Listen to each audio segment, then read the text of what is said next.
having also spent a season on gratitude. You remember that was the season we just finished, right? We did that whole series on being grateful, on stewardship and being grateful. But it is hard sometimes to stay in gratitude. You see, it's really easy in America to think that somehow what I have, where I live, all of that is about me, right? Isn't that the message we get? It's all about the fact that you worked hard enough to get those things. And if somebody doesn't have what you have, in our American story, it's their fault, right? Do we hear those words in the general public? But we know that that's not true. We know as Christians that everything we have is a gift of God.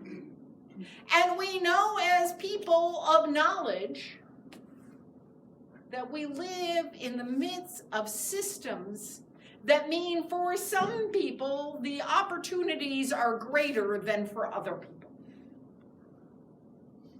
We live in a world where there is systemic injustice. Injustice, most of us try very hard not to see. One of the reasons we tell the story that if you work hard enough, you won't be poor is because we don't want to have to look at what privileges we may have received. We don't want to look at the system. We want to just accept that our advantages were due us somehow. But Thanksgiving is a time that strips us of those stories. One of the reasons it's hard to stay in gratitude is to admit that what I have is a gift, not something I'm due. To stay in gratitude means to be willing to feel vulnerable to that reality. And many of us do not do vulnerability real well. We would like to believe that if we pull up our bootstraps, we can get through anything. Often solo, right? You mean ask somebody for help? Nah, we can get away with that one.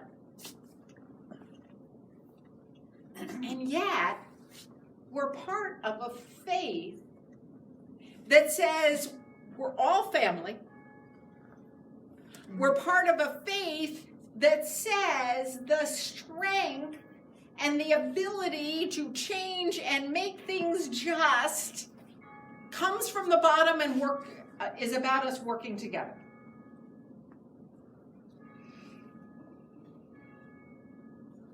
That's hard work.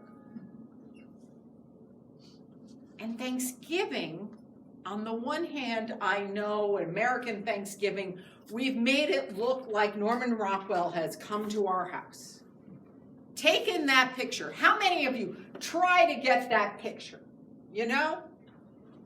Even if there's only going to be 4 or 5 around the table, the good china comes out, the crystal, whatever things we have like that. You know, in Jewish tradition, one of the things that happens when you light the candles each Sabbath is you light the candles. They are often in silver candlesticks. And the reason why they're in silver candlesticks is because that is the precious family item, the sign of beauty. Because part of Sabbath is beauty. And so we shouldn't feel bad about Sabbathing on Thanksgiving and wanting our beauty around us. But we should understand its gift. We should understand that it isn't our hard work, and those of us who cook the Thanksgiving dinner might, by the time we sit down to Thanksgiving, think that it is our hard work that gets us that Thanksgiving dinner, right? But we need to be able to sit down to Thanksgiving dinner with gratitude for the fact that we are allowed to. That we get to surround ourselves with the beauty of friends and family. That we get to have that control. Anybody who has worked with homeless people can tell you that one of the scariest parts about being homeless is the lack of control. The lack of being able to make decisions for yourself and being dependent on whatever agency's decisions is not easy. When I worked in Pottstown, one of the greatest gifts, and trust me, I did not think this up, it was chance, that we gave the folks when they stayed at our place was the ability to make dinner once a week. To come in early, make dinner, and serve the dinner they wanted once a week. So that they had some control. Because we all like control. Think about what happens when we do joys and concerns here, right? I ask you for joys and concerns, and how many times do we have more concerns than joys? Right? It's a lot easier to think of what we think should be fixed than it is to stop and give thanks and admit that our lives are a gift.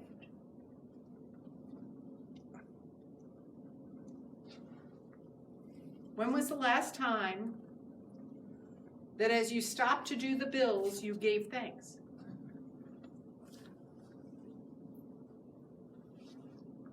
When was the last time that you stopped and allowed yourself to feel gifted in everything that you have? And in even that annoying relative that you know you're going to have to spend time with at the table. We all have one. There never has been a family without one. I will tell you a story about the most embarrassing Thanksgiving ever in my house. Nicholas was all of 3, which made the girls 1. Okay? So I was a little younger. We had a few extra people at the table. Some extra adult second or third cousins of Doug and Wilhelmina and her mom, who were the godparents, one of the godmother and her mother, the girls, my mother and brother. And it was one of those years. You know that year? The turkey didn't cook. Do you all remember that year? We've all had it. The year the cooked turkey just did not get done. And we had people who had to get on a bus to go back to New York. So just saying dinner's another hour later was not an option. Disaster, right? But it doesn't have to be disaster, does it? Trust me, we all make enough sides that if we don't have the turkey, we'll still eat. Okay? But that was, and my daughters say that is why they never bother with the turkey at Thanksgiving. They just learned young. Go for the sides, forget the turkey. But I tell you that story because that was one of my, attempts to make the Norman Rockwell Thanksgiving, the table that went through the dining room and the living room, and it was going to look beautiful. And yeah, I had 3 kids running around. 3 toddlers. You know what that looks like? It doesn't look like Norman Rockwell came, okay? And when the food doesn't cook, right? We all have those moments. And when we have those moments, here is another story for you to remember. There was a man, and it's a Sufi tale. And there was a man, and he was able to buy a horse. The horse and the rest of the town said to him, "How lucky you are that you got to have that horse." And the man said, "We'll see."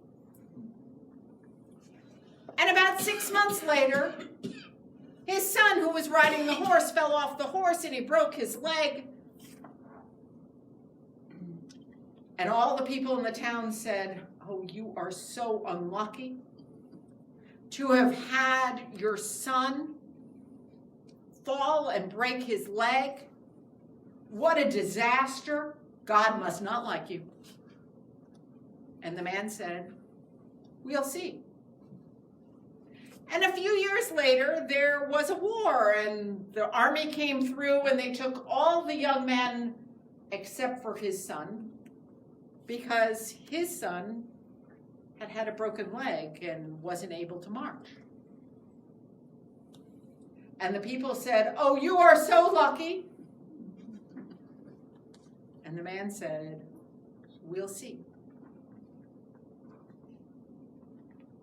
I tell you that story because often as we come to Thanksgiving, we think the story is written. Especially since Thanksgiving comes at the end of the year, this year, the end of the decade. We tend to see it as an accumulation of the year. The story is written. It is either good or bad. Life either came together as it should and we have a beautiful banquet to show for it,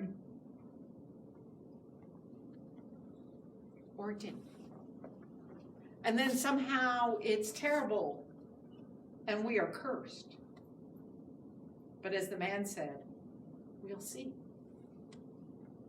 You see, we're always in the middle of our story of faith. So the question is, what do we do with the situation we're in now? What do we do with the fact that if we're in a time of blessing, what do we do with that? If we're in a time of blessing, what action are you called to in the midst of it? On the other hand, if this is one of those hard times, one of those difficult times, what do we do with that? How do we move forward with it? Life is a journey. There will be ups and downs, and we are entering a period of the year when those who are in the midst of downs feel doubly downtrodden because holidays can be hard.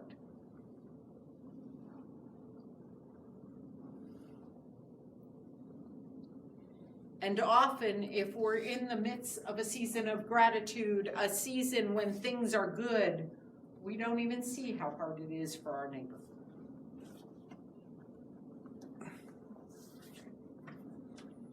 So as a community, we are reminded that life is ups and downs.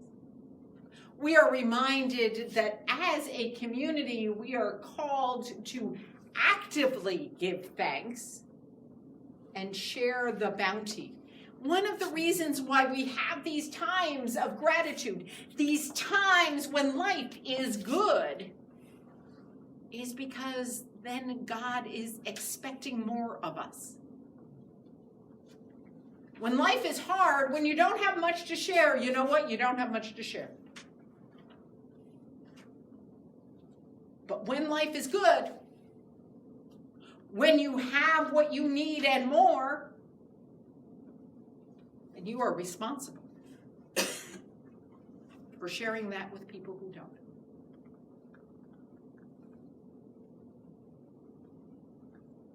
And that's a big ask, isn't it? It's a big ask to be asked to actually see the bounty in our lives. And even when life is hard, there is bounty. The bounty may not be the bounty we wanted, but there is bounty. So as we prepare to walk into this season, I challenge you to first of all be willing to be vulnerable and live in gratitude. And to second of all, see the bounty of your life and see who you need to share it. Knowing that you have been given special responsibility. Amen.